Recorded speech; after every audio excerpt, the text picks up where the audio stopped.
Hey guys, we are currently in claim number 0787920024.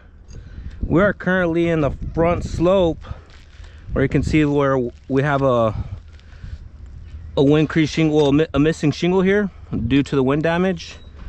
What we're going to be attempting to do right now is replace the shingle without affecting any of these other shingles around its perimeter. As you can see, none of them are affected right now.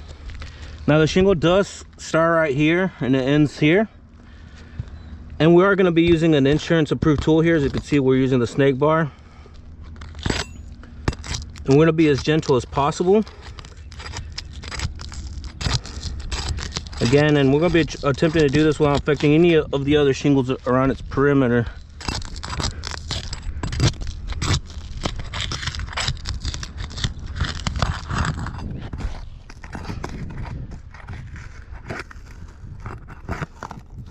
As you can see, with just the slightest movement I'm making, you can already notice a lot of the granules just losing traction. Again, I'm going to be as gentle as possible here, trying to break the seal of the shingles to properly remove it.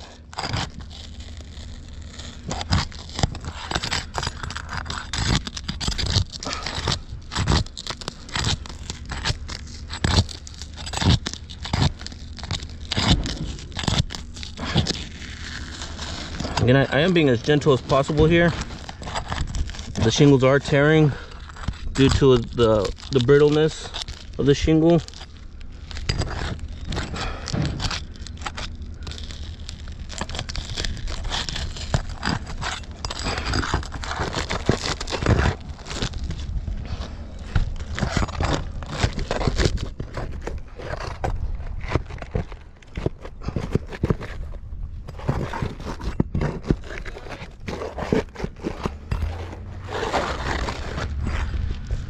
And we're able to remove that shingle.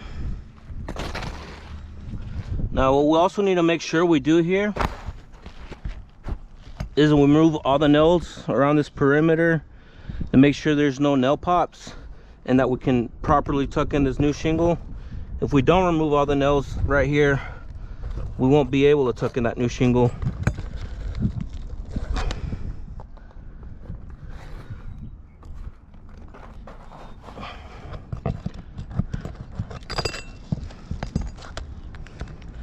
And we need to make sure everything is out of the way.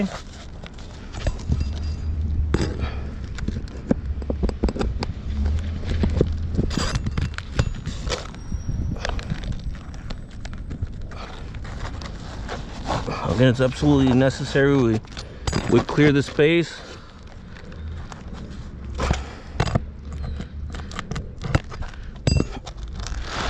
And if we don't, again, we're not going to be able to tuck in that new shingle.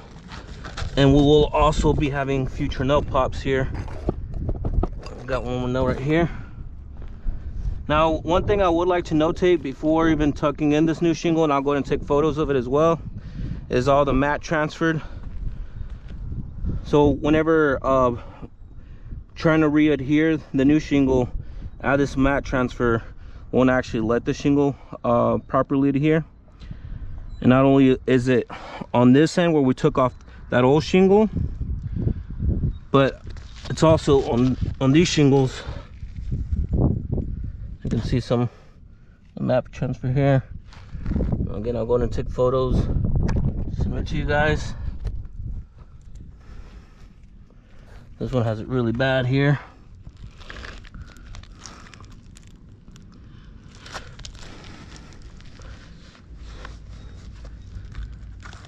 I did feel another nail.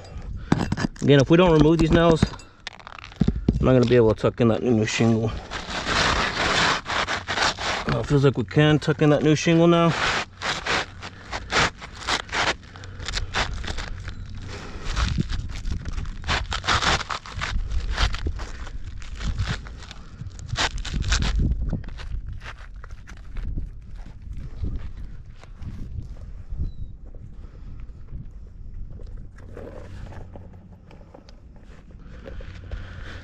Now I do like to use nails that are less than 1 inch to avoid bringing up that new shingle.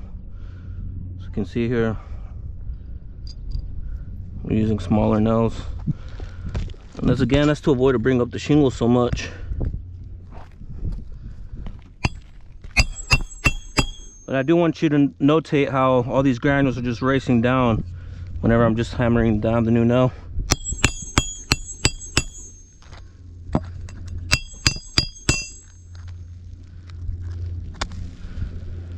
You can clearly hear those granules just racing down.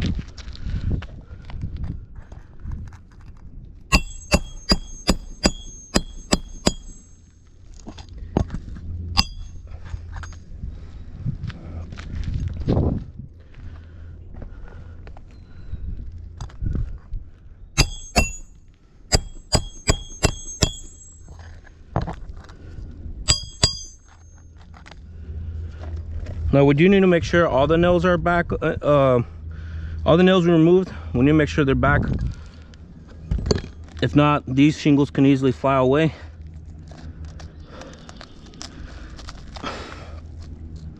There was a few nails that were removed around this area. We need to make sure we put those back on here. Okay, because you can notice how the shingle no longer has a nail. We removed it to tuck in this new one. I do need to make sure this one has a nail here.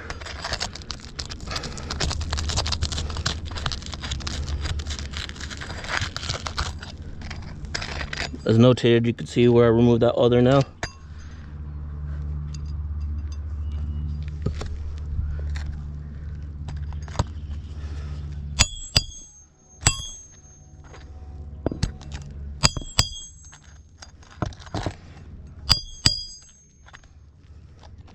I believe we should be fine there.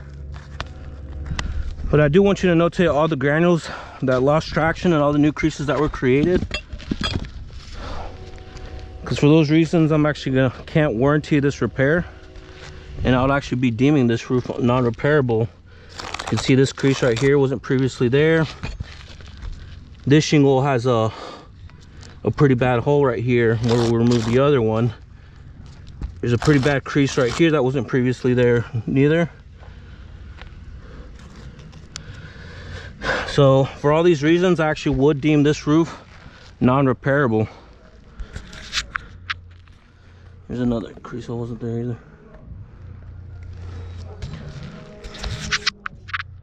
Hey guys, we are still here at claim number 0787920024. Now we're also going to do a repair attempt here in the back. There's a few shingles over here approved in the back, but to be quite frank with you, I don't want to dig into it too much because the shingles are not in the best condition. Now, one of the shingles that did get approved was here in the ridge, but unfortunately, whenever I dig into this shingle, all this ridge needs to go. Whenever I have to work on this ridge, now I have to work on these shingles in the front too. So again, this is why I'm doing this roof non-repairable.